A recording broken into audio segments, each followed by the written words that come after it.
தன் குழந்தைகள் நல்லா இருந்தா போதும்னு சந்தோஷப்படுற ஒரே பெற்றோர்கள் இந்த மண்ணை சார்ந்த பெற்றோர்கள். ஏங்க, ஒரு குடும்பத்தில் அப்பா தவறிட்டாருன்னா அந்த குடும்பம் பொழைச்சிரும். ஒரு குடும்பத்தில் அம்மா தவறிட்டாங்கன்னா அந்த குடும்பமே தடம் பிறழ்ந்து போய்விடும்.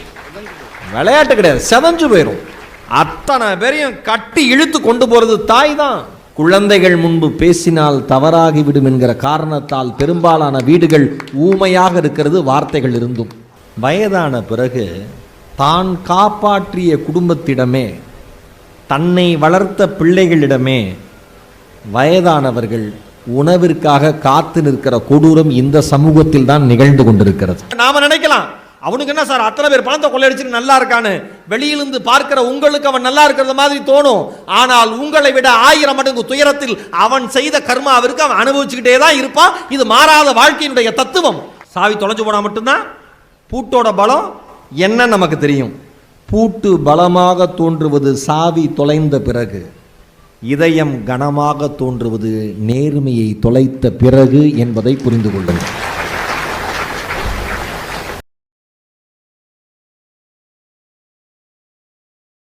ஆல்பர்ட் ஐன்ஸ்டீன் சொன்னார், உலகத்தில் வாழ்வதற்கு 2 விதமான வழிகள் மட்டும்தான் இருக்கிறது. உலகத்தில் வாழ்வதற்கு 2 விதமான வழிகள் மட்டும்தான் இருக்கிறது. ஒன்று, எல்லாவற்றையும் அதிசயமாக பார்த்து வாழ்வது. மற்றொன்று, எதுவுமே அதிசயம் இல்லை என்று வாழ்வது. இதான் இந்த 2 டீம். இவங்க எல்லாத்தையும் அதிசயமா பார்க்கறாங்க, வளைஞ்சு நெளிஞ்சு போயிடலான்னு. இவங்க எதையுமே அதிசயமா பார்க்கல, வாழ்றதும் அதிசயம்னு வாழ்றாங்க. இவ்வளவு தானே. அக்கா பேசுறப்ப நீங்க கவனிச்சீங்கன்னா தெரியுங்க, இவ்வளோ எனக்கு பெரிய ஆச்சரியம், எனக்கு பெரிய மகிழ்ச்சி என்ன அப்படின்னா, இங்க அமர்ந்து கேட்கிற அத்துணை பெண்களின் பாதங்களை தொட்டும் வணங்குவதற்கு நான் கடமைப்பட்டிருக்கிறேன். ஏன்னா ஆம்பளைங்களுக்கு பிரச்சனையில போனோன்னு தூங்கிடுவோம், காலையில் எழுந்தோன்னா கிளம்பிடுவோம். 1008 சிந்தனைகள் அவங்களுக்கு இருக்கும். காலையில் வேலை இருக்கும், குழந்தை இது வந்து வேலை நாள் வேற, நாளைக்கு பள்ளி நாள் வேற. இவ்வளவும் வச்சுக்கிட்டு தமிழ் கேட்பதற்காக புத்தக திருவிழாவுக்கு வந்து அமர்ந்திருக்கிற உங்கள் அத்தனை பேரையும் மீண்டும் ஒரு முறை எங்கள் அணியின் சார்பாக வணங்குவதற்கு பெருமைப்படுறேன். அக்கா சொன்னாங்க, வீட்டில் அம்மா வளைஞ்சு நெளிஞ்சு போகலைன்னா குடும்பம் ஓடுமான்னாங்க. அற்புதமான வார்த்தை. மாமியாரை சமாளிக்கணும், குழந்தைங்களை ஸ்கூலுக்கு கிளப்பணும், புருஷனோட ஈகோவை சமாளிக்கணும், மாமனார் இருமிட்டாருன்னா வெந்நீர் கொண்டு போய் கொடுக்கணும், சுகர்ட்ட உட்காருமா ஆயா சரிங்கிறாங்க. ஆமா அவங்க சரிங்கிறாங்க. எங்க வர ஒன்னாதான் பெருமையா பேசுறேன்.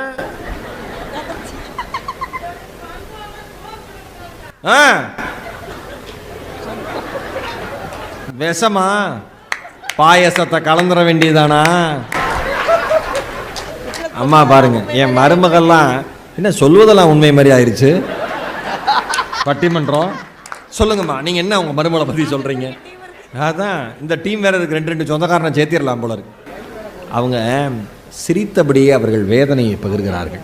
வயதான பிறகு தான் காப்பாற்றிய குடும்பத்திடமே, தன்னை வளர்த்த பிள்ளைகளிடமே வயதானவர்கள் உணவிற்காக காத்து நிற்கிற கொடூரம் இந்த சமூகத்தில் தான் நிகழ்ந்து கொண்டிருக்கிறது. கொடுமை. ஏங்க, ஒரு குடும்பத்தில் அப்பா தவறிட்டாருன்னா அந்த குடும்பம் பொழைச்சிரும். ஒரு குடும்பத்தில் அம்மா தவறிட்டாங்கன்னா அந்த குடும்பமே தடம் பிறழ்ந்து போய்விடும். விளையாட்டு கிடையாது, செதஞ்சு போயிடும். அத்தனை பேரையும் கட்டி இழுத்து கொண்டு போறது தாய் தான். தி பெஸ்ட் பீப்புள் மேனேஜ்மெண்ட்ல யார் பெஸ்ட்னா பெண்கள் தான். ஒரு புது கவிதை, இரா பூபாலன் அருமையான கவிஞர். அம்மா ஒரு மந்திரவாதி. அம்மா ஒரு மந்திரவாதி, பொருள்களை அல்லவைகளாக மற்றவைகளாக மாற்றி விடுவதில் கெட்டிக்காரி. ஒரு காய்ச்சல் காலத்தில் அவளுடைய கை வளையல் ஒன்றை எனக்கான குளுக்கோஸ் பாட்டிலாக மாற்றி காட்டினாள். காய்ச்சல் வந்தப்ப ஒரு வளையலை குளுக்கோஸ் பாட்டிலாக மாத்திட்டா எங்க அம்மா. மாமாவின் கல்லூரி கட்டணத்துக்கென அவள் மூக்குத்தியை உருமாற்றினாள். அப்பா குடித்து கழித்து வைத்த காலி பாட்டில்களை, அப்பா குடித்து கழித்து வைத்த காலி பாட்டில்களை நான் அழுது அடம்பிடிக்கும் பொழுதுகளிலெல்லாம் குச்சி ஐஸுகளாக மாற்றுகிற சக்தியை அவள் படைத்திருந்தாள். ஒரு நாள் பழைய பித்தளை பாத்திரத்தை என் பிறந்த நாள் உடையாக்கி காட்டிய போது மகிழ்ச்சியில் கூத்தாடினேன். இப்போதெல்லாம் பேத்தியின் பிறந்த நாளுக்கு எங்க நம்ம ஊரில் இருக்கிற வயசானவங்க வயசான குழந்தை மாதிரி ஆயிடுவாங்க, முன்ன பின்ன பேசுவாங்க. ஆனால் நமக்கு கெட்டதை ஒருபோதும் அவங்க நினைச்சதா சரித்திரமே இல்லை. இதை இன்னைக்கு இருக்கிற தலைமுறை புரிஞ்சுக்காததான் பிரச்சனை. இப்போதெல்லாம் பேத்தியின் பிறந்த நாளுக்கு எங்களுக்கு தெரியாமல் எதையோ இனிப்புகளாக கொலுசாக மாற்றி தூக்கி விடுகிறாள். எந்த அம்மாட்ட காசே இருக்காது, ஆனால் பேத்தியோட பிறந்தநாள் பேரனோட பிறந்தநாள் வந்தால் ட்ரெஸ்ஸு வாங்கிட்டு வரும், கொலுசு வாங்கிட்டு வரும், ஸ்வீட்ஸ் வாங்கிட்டு வரும். இந்த கவிதையினுடைய நிறைவு இருக்கு பாருங்க, அட்டகாசம். என் அம்மாவை, இவர்கள் அம்மாவை, உங்கள் அம்மாவை இந்த இறுதி வரிகளோடு நீங்கள் பொருத்தி பார்க்கலாம். எல்லா காலங்களிலும் மந்திரங்களால் எங்களை காக்கிறாள். எல்லா காலங்களிலும் மந்திரங்களால் எங்களை காக்கிறவள் தனக்கென ஒருபோதும் சுழற்றியதில்லை அந்த மந்திரக்கோளை. எல்லாத்தையும் குடும்பத்துக்காக வித்துருவா, தனக்காக எதையும் வித்து பண்ணிக்கிட்டு தான் வரலாறே கிடையாது. பையன் பிராண்டட் ஷூ போட்டு போவான், பக்கத்துல அப்பா அழுக்கு படிந்து செருப்போட நடந்து வருவார். பொண்ணு பட்டு சேலை கட்டிட்டு வரும், பக்கத்துல அம்மா பழைய புடவையோடு இருப்பாங்க. இவர் அருந்து போன செருப்பு, பழைய செருப்பு அணிந்திருப்பதால் அவர் வருத்தப்பட்டதே இல்லை. இந்த அம்மா பழைய புடவை அணிஞ்சிருக்கிறதுனால வருத்தப்பட்டதே இல்லை.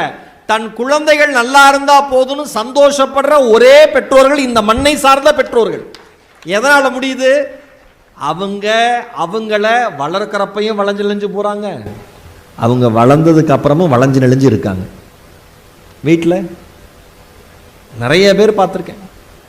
பையன் அம்மா மேலே இருக்கிற பாசத்தில் பொண்டாட்டி சத்தம் போடுவான். அம்மாவே சொல்லுவாங்க சில வீட்டில், டேய் ரொம்ப ஓவராக பண்ணாத, அவள் கரெக்டாக தான் பண்ணுறான். மருமகளுக்கு சப்போர்ட் பண்ணுவாங்க. சென்னையில் ஃபீனிக்ஸ் மால்னு ஒரு மால் இருக்கு. அந்த மாலில் ஒரு அம்மாவை நான் சந்தித்தேன். பக்கத்தில் 2 பேர் சிரித்து பேசிட்டு வராங்க, ஒரு பொண்ணும் அந்த வயசான அம்மாவும். உங்கள் பொண்ணான்னு கேட்டேன். அவங்க சொன்னாங்க, என் மருமக அமெரிக்காவில் இருக்கா, லீவுக்கு வந்திருக்கா. என்னம்மா பொண்ணு மாதிரி இப்படி சிரித்து சந்தோஷமாக இருக்கீங்க? இதில் ஒரு சுயநலம் இருக்குது தம்பின்னாங்க. என்னம்மா சுயநலன்னு? நான் இவளை நல்லா பார்த்துக்கிட்டா இவன் என் பிள்ளைய நல்லா பார்த்துக்குவா. வாழ்க்கையினுடைய அனுபவம் பாருங்க எதை கற்று தருதுன்னு. அப்போ வளைவு நெளிவு தேவை தானே வாழ்க்கையில். வளைவு நெளிவு இல்லாமல் எப்படி வெறப்பாவே வாழ முடியும்? கேட்டாங்களே, எவ்வளோ நியாயமான கேள்வி. நம்ம எந்த இடத்துல வளைஞ்சு நெளிஞ்சு போகாமல் இருக்கோம்? வாய்ஸை ரைஸ் பண்ண வேண்டிய இடத்துல வாய்ஸை ரைஸ் பண்ணுறோம். எப்போ? மனைவி கிட்ட. எத்தனை தடவை சொல்கிறேன் இந்த சாம்பார் பிடிக்காதுன்னு. ஏன்னா இவர் அறுசுவை அரசு நடராஜன், எல்லாம் தெரிஞ்சிடும் டேஸ்ட். செஃப் தாமு இவர் தான். ஏன் உப்பு போடாமல் சமைக்கிற? உனக்கு சொரணம் இல்லை, அதனால அது உப்பு போடல. சொல்ல முடியுமா அந்த அம்மாவால? அமைதியா இருக்கும், அமைதியா இருக்கும் அந்த அம்மா. சொன்னாங்களே, எதனால? பதில் பேச தெரியாம இல்ல. குழந்தைகள் முன்பு பேசினால் தவறாகிவிடும் என்கிற காரணத்தால் பெரும்பாலான வீடுகள் ஊமையாக இருக்கிறது, வார்த்தைகள் இருந்தும்.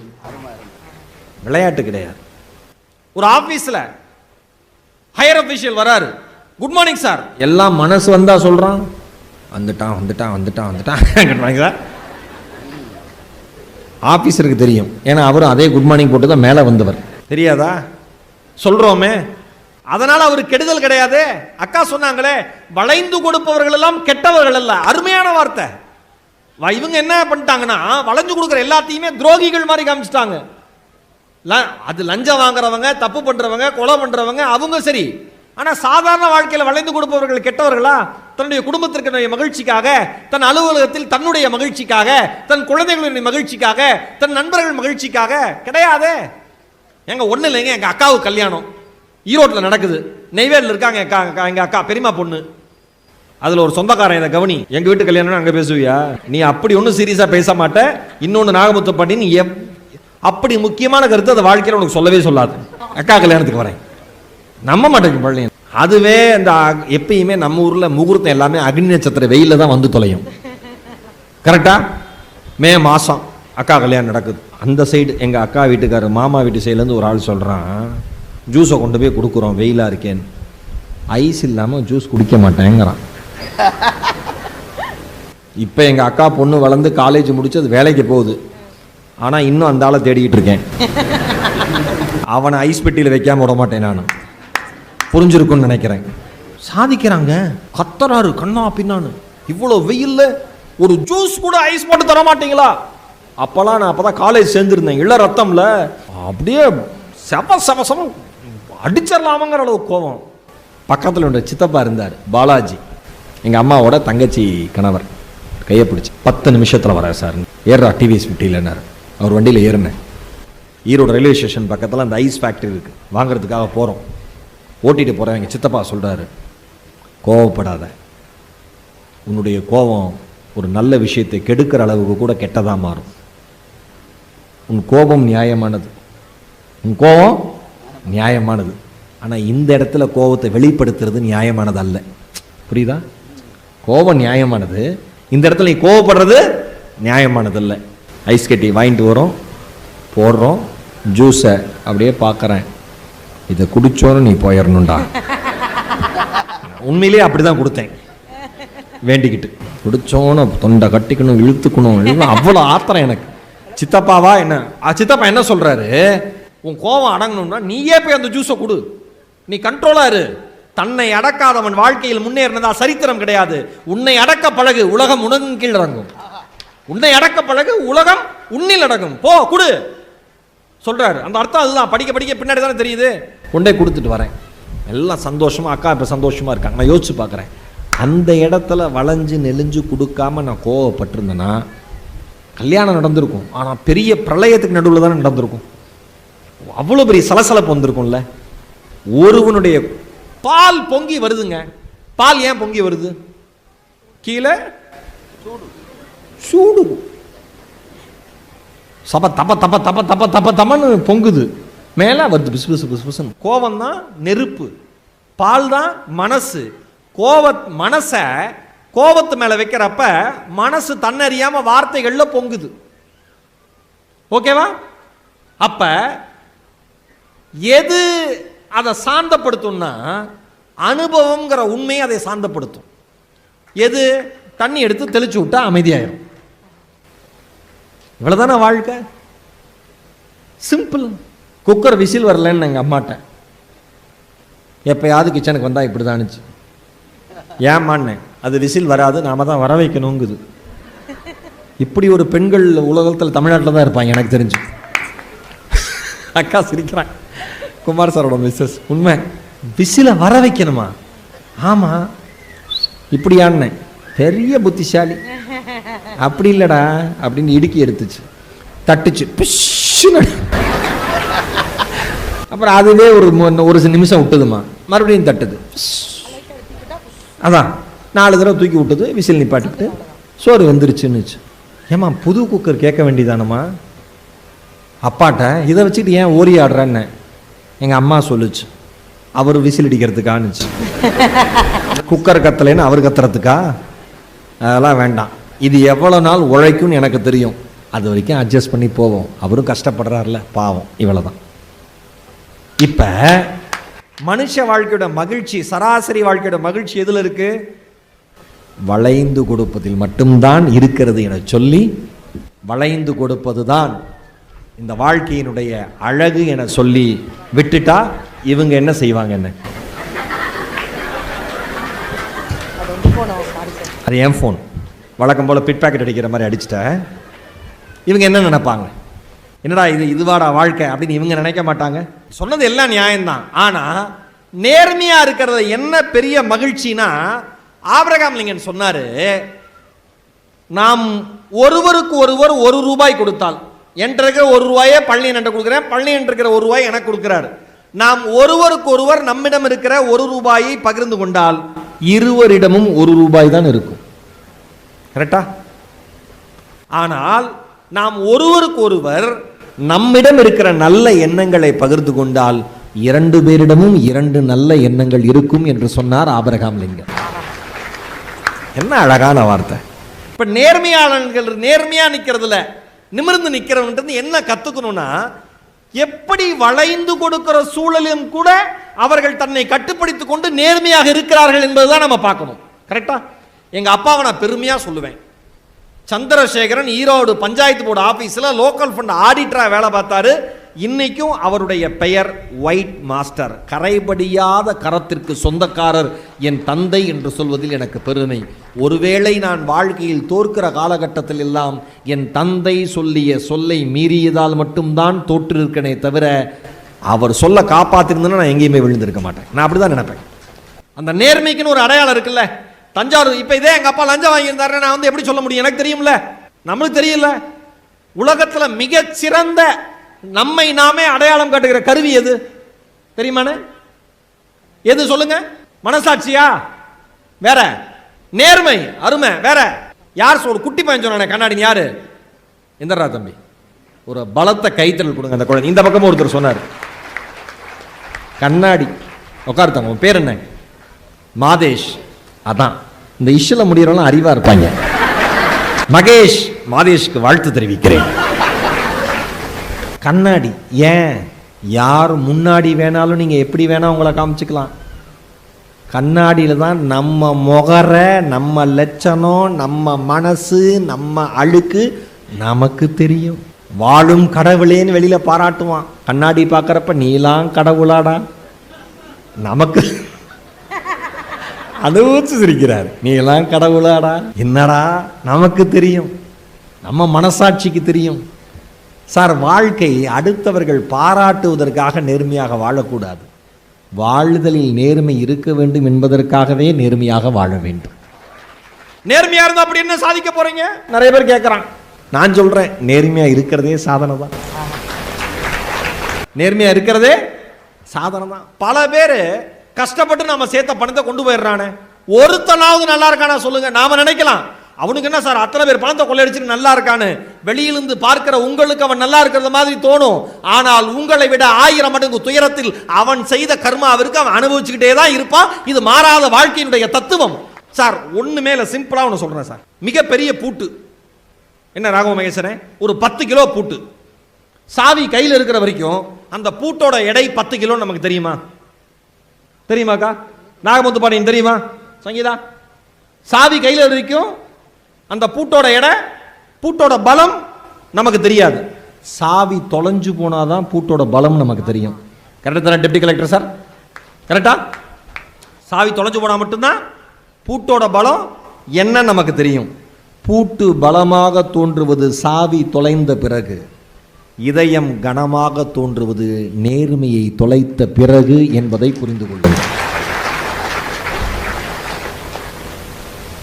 நீங்க எங்கேயோ ஊரை உலையில் அடிச்சுட்டு கொண்டு வந்து நகையை கொண்டு வந்து மனைவிக்கு போடலாம். அந்த அம்மாவுக்கு அப்பாவி தெரியாது, நகையை வாங்கி கழுத்தில் மாட்டிட்டு சந்தோஷமா என் புருஷன் மாதிரி உலகத்தில் யாருமே இல்லை. உண்மை, யாருமே இல்லை, திருடி இருக்கேன். ஓகேவா? எவ்வளோ பெரிய தீமையான ஒரு செயல். இதில் அண்ணன் சொன்னார் ரொம்ப அழகா. எனக்கு அந்த ஒரு திருக்குறள் ஒன்று ஞாபகத்துக்கு வந்தது.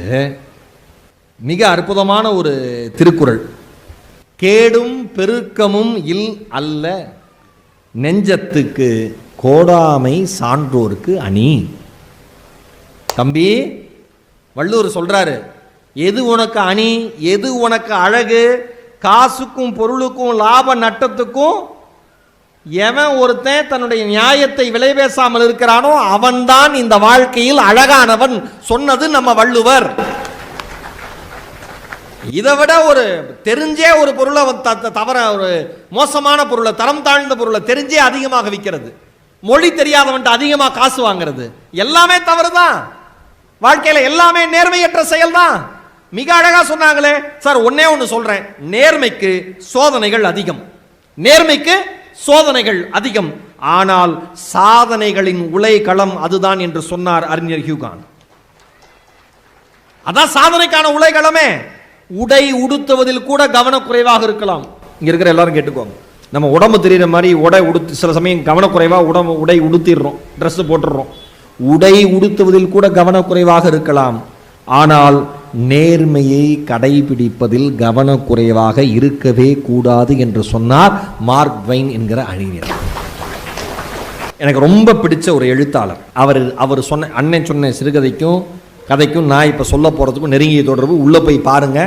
ராம் தங்கம்னு அந்த எழுத்தாளர் பேர். இப்போ கூட அண்மையில் வந்து ஒரு பெரிய எழுத்தாளருக்கான விருது வாங்கினார். அந்த விருது யுவசக்தி புரஸ்காரான யார் என்னோ வாங்கினார். சாரி மன்னிக்கணும், தெரியல எனக்கு. ராம் தங்கம், திருநெல்வேலி பக்கம் ஊர். திருக்கார்த்தியல்னு அந்த சிறுகதை தொகுப்பு. இறையன்பு ஐயாவோட உள்ளொளி பயணம்னு ஒரு புத்தகம் இருக்குது, அதெல்லாம் வாங்கி படிங்க, அருமையாக இருக்கும். அந்த திருக்கார்த்தியல் சிறுகதை தொகுப்பில் வெளிச்சம்னு ஒரு சிறுகதை. இங்கே இருக்கிற அத்தனை பேரும் இந்த நிகழ்வு பட்டிமன்றம் முடிச்சு எஞ்சி போகிறப்ப அப்படியே ஒரு நல்ல செய்தி நீங்கள் எடுத்துகிட்டு போகணும், ஒரு நெகிழ்ந்த இதயத்தோடு நீங்கள் போகணும். அதுக்காக இந்த சிறுகதை. வெளிச்சம்னு ஒரு சிறுகதை. அப்பா இல்லை அந்த பையனுக்கு, லிங்கம்னு அந்த பையன் பேர். அம்மா தம்பி வீட்டில் இருக்காங்க. பாட்டியோட செல்லம், பாட்டி அவ்வளோ செல்லம், அதை பார்த்து பார்த்து வளர்க்குறாங்க பாட்டி. அந்த பையன் என்ன பண்ணுறான், வறுமையின் காரணமாக படிப்பை விட்டுவிட்டு ஒரு பேக்கரிக்கு வேலைக்கு போகிறான். வேலைக்கு போனவன் பாட்டிக்கு முந்திரி கேக் பிடிக்கும்னு சொல்லிட்டு, முந்திரி பருப்பு கேக் பிடிக்கும்னு என்ன பண்ணுறான், ஒரு நாள் ஓனருக்கு தெரியாமல் முந்திரி பருப்பு கேக்கை திருடி கொண்டு வந்து பாட்டிகிட்ட கொடுத்துட்றான். பாட்டி பதறிடுறாங்க. பாட்டி சொல்கிறாங்க, டேய் சாதாரண விஷயம் இல்லடா நீ பண்ணது, கள்ளன்னு ஒரு முறை பேர் எடுத்துவிட்டா வாழ்நாள் முழுக்க போகாதுல, ஏன்ல இப்படி பண்ண அப்படின்னு பதட்டப்படுறாங்க. உடனே என்ன பண்ணுறாங்க, மூளை முடுக்கு எல்லாத்தையும் எடுத்து காசெல்லாம், இருக்கிற சில்லற காசெல்லாம் அள்ளி பழைய பேப்பர்லாம் எடைக்கு போட்டு காசை தேத்தி பக்கத்து வீட்டில் கடன் வாங்கி, எதுக்கு, ஒரே ஒரு கேக்குக்கான காசுக்கு பண்ணுறாங்க. அப்பயும் காசு பத்தலை, பதட்டத்தில் இருக்காங்க. லிங்கம் அவமானத்தில் தலை குனிகிறான். இப்படி ஒரு காரியத்தை பண்ணிட்டோமே, என்ன ஆசை தான், பாட்டி சிரிக்கணும், பாட்டி நல்லா இருக்கணும் தானே ஒரே ஒரு கேக்கு கொண்டு வந்தான் அந்த குழந்தை, தப்பு இல்லையே. ஏதோ ஒரு படத்தில் வரும், பார்த்திபன் சார் படம் நினைக்கிறேன், பணத்தை திருடுறியே தப்பு இல்லை அப்படின்னு கேட்பாங்க. அதுக்கு அந்த குட்டி பையன் சொல்லுவான், டெய்லி பசிக்குதே அது தப்பு இல்லை. வார்த்தை பாருங்க எப்படி இருக்குன்னு. அதுக்கு தானே ஆசைப்பட்டான் வந்தான், தப்பு இல்லையே அப்படின்னு அப்படியே பதட்டப்படுறான். சாலை ஓரமாக சாக்கடைக்குள் இருந்த 5 ரூபாய் நாணயம் அவனுக்கு கிடைக்குது. அதை கழுவி கொண்டு வந்து பாட்டிகிட்ட கொடுக்குறான். பாட்டி காசு சேர்ந்துருச்சு, நான் போய் கடையில் வச்சிட்றேன். எங்கிருந்து எடுத்த, மறுபடியும் திருடிட்டானோன்னு பாட்டிக்கு பயம். எங்கிருந்து எடுத்த, லிங்கத்திட்ட பாட்டி கேட்குறாங்க. லிங்கம் சொல்கிறான், சாக்கடைக்கு உள்ளேருந்து எடுத்தேன் பாட்டி. அந்த பாட்டி சிறிதும் யோசிக்காமல் அந்த 5 ரூபாய் நாணயத்தை முகர்ந்து பார்க்கிறாள். சாக்கடையினுடைய வாசனை வீசுகிறது. சந்தோஷமாக போய் கடையில் வச்சுட்டு வாங்குறாங்க. அந்த பையன் பேக்கரிக்கு போய் யாருக்கும் தெரியாமல் கல்லாப்பட்டியில் முந்திரி கேக்குக்கான காசை வச்சுட்டு மறுபடியும் நைட்டு டைம் வீட்டுக்கு வந்து, இரவு நேரத்தில் வீட்டுக்கு வந்து வயது முதிர்ந்த அந்த பாட்டிகிட்ட சொல்கிறான், பாட்டி நான் காசை வச்சுட்டேன் பாட்டி. அந்த கதையினுடைய முடிவில் அழகான வாக்கியம், அந்த இரவு நேரத்திலும் பாட்டியின் கண்களில் வெளிச்சம் தெரிந்தது என்று முடிகிறது அந்த சிறுகதை. என் அருமை மக்களே, கிட்டத்தட்ட ஒரு 2 மணி நேரத்திற்கு மேலாக நடைபெற்று கொண்டிருக்கிற இந்த பட்டிமன்றத்தை நீங்கள் அமர்ந்து கேட்பதே இந்த புத்தக திருவிழாவிற்கும் இலக்கியத்திற்கும் பேச்சுக்கலைக்கும் எங்களுக்கும் கிடைத்த நேர்மையான பரிசு என்றே நாங்கள் கருதுகிறோம். நேர்மை இல்லாதவர்கள் மகிழ்ச்சியாக இருப்பது போல உங்களுக்கு தெரியலாம். வளைந்து கொடுத்து போபவர்கள் காரியத்தை சாதிப்பதாக உங்களுக்கு தெரியலாம். வளைந்து கொடுத்து போபவர்கள் வாழ்க்கையில் தன்னுடைய குடும்பத்திற்காகத்தான் இதை செய்கிறார்கள் என்ற நியாயத்தை கற்பிக்கலாம். ஆனால் நேர்மையாளர் மட்டும்தான் வரலாற்றில் வாழ்கிற மனிதனாக இருக்கிறான். அவன் தற்பொழுதைய மகிழ்ச்சியை துறந்து நிரந்தர மகிழ்ச்சிக்காக, மனிதத்திற்காக உழைத்து கொண்டிருக்கிறான். மகிழ்ச்சி என்பது நீங்கள் நினைக்கிற மாதிரி பொருளோ பணமோ சொத்தோ அல்ல. யாருக்கும் விடை சொல்ல தேவையில்லாத மனது என்பதை புரிந்து கொண்டால் அதுதான் மகிழ்ச்சி.